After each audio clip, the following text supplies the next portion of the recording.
നമസ്കാരം, കർമ്മ ന്യൂസിലേക്ക് സ്വാഗതം. കുറച്ചുനാൾ വരെ അവൾ ഐത്യം തുളുമ്പുന്ന ആദിവാസി പെൺകുട്ടി, കൂട്ടത്തിലിരുത്താൻ കൊള്ളാത്തവൾ, കറുമ്പി. പണ്ട് IAS അക്കാദമിയിൽ ഉണ്ടായിരുന്ന പ്രശ്നങ്ങൾ അറിയിച്ചുകൊണ്ട് പരാതി നൽകാൻ വന്ന പെൺകുട്ടിയെ ക്യാബിനിൽ നിന്നും പല പ്രാവശ്യം ഇറക്കിവിട്ട അതേ ആദിവാസി പെൺകുട്ടി IASകാരിയായപ്പോൾ ഇന്ത്യൻ ചരിത്രത്തിലെ തന്നെ അഭിമാനം നുണയാൻ, അതിൻ്റെ സൗരഭ്യം തങ്ങളുടേത് കൂടിയാണെന്ന് അവകാശപ്പെടാൻ അതേ പെൺകുട്ടിക്ക് കുട പിടിച്ച് പൂമാലയിടാൻ കള്ളച്ചിരിയും തേച്ചു പിടിപ്പിച്ചെത്തിയവരും അതേ മേലാളന്മാർ തന്നെ.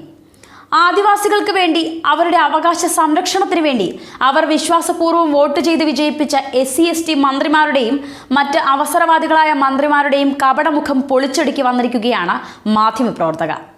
ഇന്ത്യയുടെ ചരിത്രത്തിൽ ആദ്യമായി കേരളത്തിലെ ആദിവാസി വിഭാഗത്തിൽ നിന്ന് ഒരു പെൺകുട്ടി ഇന്ത്യൻ സിവിൽ സർവീസിന് യോഗ്യത നേടിയപ്പോൾ നിരവധി പേർ അഭിനന്ദിക്കാൻ എത്തിയിരുന്നു. ഇവരിൽ SC/ST മന്ത്രി AK ബാലൻ മുൻനിരയിലുണ്ടായിരുന്നു. എന്നാൽ മന്ത്രിയുടെ പൊള്ളത്തരം വെളിവാക്കി മാധ്യമപ്രവർത്തകയായ ശരണ്യ മോൾ കേസിന്റെ ഫേസ്ബുക്ക് പോസ്റ്റാണ് ഇപ്പോൾ വൈറലാകുന്നത്.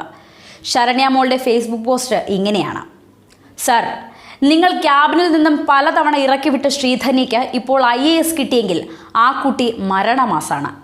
എന്തെന്നാൽ 3 വർഷം അവരെ മാനസികമായി പീഡിപ്പിച്ചവരിൽ നിന്ന് ഉന്നത വിജയം നേടിയതിൻ്റെ തെളിവാണ് ശ്രീധന്യ. അന്നത്തെ ബാച്ചിലെ കുട്ടികളെ മാനസികമായി പീഡിപ്പിച്ച പ്രിൻസിപ്പലിനെതിരെ പരാതിയുമായി എത്തിയപ്പോൾ ആ 30 പേരുടെ വാക്കിനേക്കാൾ അങ്ങേക്ക് വലുത് ആ പ്രിൻസിപ്പളായിരുന്നു. അതേ തുടർന്നാണ് AC കമ്മീഷണർ പോലും അറിയാതെ ആ സ്ഥാപനം പൂട്ടാൻ ശ്രമിച്ചത്. നാടുനീളെ പറഞ്ഞ് IAS കിട്ടാത്തത് കൊണ്ടാണ് പൂട്ടുന്നതെന്ന്. പിന്നെ എന്തിനാണ് സർ ഇതുവരെ സ്വന്തമായി IAS നേടിയെടുക്കാൻ സാധിക്കാത്ത സിവിൽ സർവീസ് അക്കാദമിയിൽ ഈ വർഷം 300 കുട്ടികളെ ചേർത്തത്? ഞങ്ങൾ വളരരുതെന്ന ലക്ഷ്യം മാത്രമായിരുന്നു ഇതിന് പിന്നിൽ. മണ്ണന്തലയിലെ ആ സ്ഥാപനം ഞങ്ങളുടേതാണ്. എന്നിട്ടും ഞങ്ങളെ ഒതുക്കിക്കൂട്ടി അക്കാദമിക്ക് സ്ഥലം നൽകി. 2015 മുതൽ institute four civil services examination training സൊസൈറ്റിയിൽ പഠിച്ച 10 കുട്ടികളെങ്കിലും പ്രിലിമിനറി എക്സാം ക്ലിയർ ചെയ്തവരാണ്. ആ സമയത്താണ് അങ്ങയുടെ തീരുമാനം. കുട്ടികൾ പിന്നെ എന്ത് ചെയ്യണം? മാതാപിതാക്കന്മാർക്ക് ജോലിയുള്ളത് കൊണ്ട്, നോക്കാൻ പറ്റാത്തത് കൊണ്ടല്ല ഞങ്ങൾ പ്രീമെട്രിക് ഹോസ്റ്റലിൽ താമസിക്കുന്നത്. നല്ല വിദ്യാഭ്യാസം തരാൻ സാധിക്കാത്ത മാതാപിതാക്കളെ ഓർത്താണ്.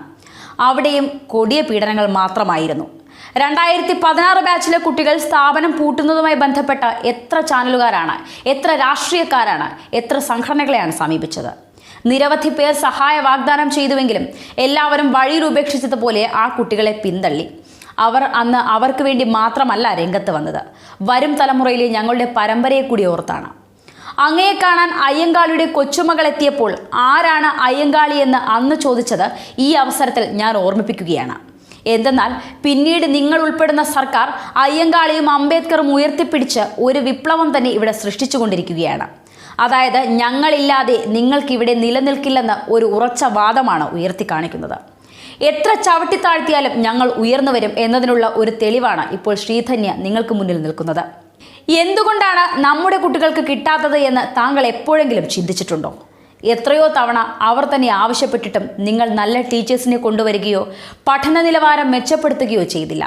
Institute four civil services examination training സൊസൈറ്റിയിൽ വന്ന് അഡ്മിഷൻ എടുത്ത് ഞങ്ങൾക്ക് നല്ല ബോധ്യമുണ്ട് പഠിക്കേണ്ടതിനെ പറ്റിയും സിവിൽ സർവീസ് എക്സാമിനെ പറ്റിയും.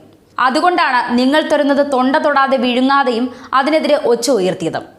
ജനറൽ കാറ്റഗറിയിലെ കുട്ടികൾ വീടിൻ്റെ മുകളിൽ നിന്ന് തേങ്ങ പറിക്കുമ്പോൾ തെങ്ങിൽ കയറി തേങ്ങ പറിക്കുന്ന ഒരവസ്ഥയാണ് ഇവിടെയുള്ള ഓരോ പട്ടികജാതി പട്ടികവർഗ വിദ്യാർത്ഥികൾക്കും. ഞങ്ങൾക്കും ഇത്തരത്തിൽ ഏറ്റവും നല്ല സംവിധാനങ്ങൾ തന്നു നോക്കൂ. ഒന്നല്ല, ഞങ്ങൾക്കിടയിൽ നിന്ന് മുഴുവൻ ആളുകളെയും IAS IPS തലത്തിലെത്തിക്കാൻ സാധിക്കും.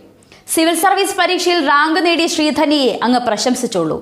ഒരിക്കലും ഞങ്ങൾ വിദ്യാർത്ഥികളുടെ ഇടയിൽ ഇത്തരം ന്യായീകരണവുമായി വരരുത്. അനുഭവിച്ച ഞങ്ങളോളം വലുതല്ല നിങ്ങളുടെ ഒരു ന്യായീകരണവും. ന്യൂസ് ഡെസ്ക്, കർമ്മ ന്യൂസ്.